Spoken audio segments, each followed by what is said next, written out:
Bill of exchange की journal entries कैसे की जाती हैं।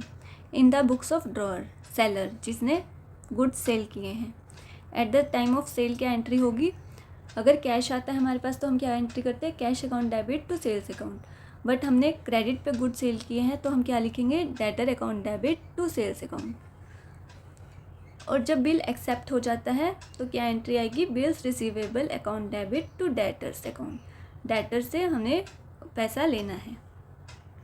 एट मैच्योरिटी जब बिल पे हो जाता है तो इसकी एंट्री हम क्या करेंगे, bank account debit to bills receivable account.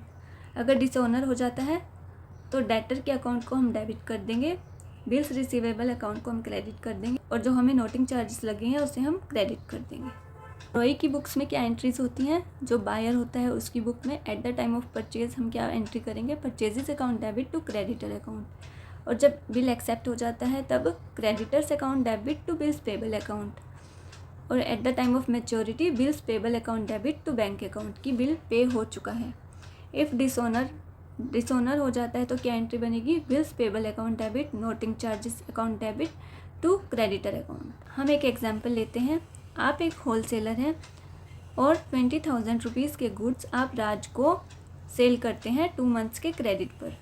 आप एक बिल बनाते हैं और राज उस बिल को एक्सेप्ट कर लेता है और आप उस बिल को रिकॉर्ड कर लेते हैं as a bills receivable. After 2 months Raj bill pay कर देता है और आप उसकी एंट्री कर देते हैं। अगर राज पेमेंट नहीं करता तो बिल डिसऑनर हो जाता है और आप एक लीगल एक्शन ले सकते हैं।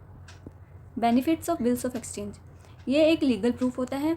हम इसे एंडोर्स कर सकते हैं या फिर बैंक से डिस्काउंट भी करा सकते हैं।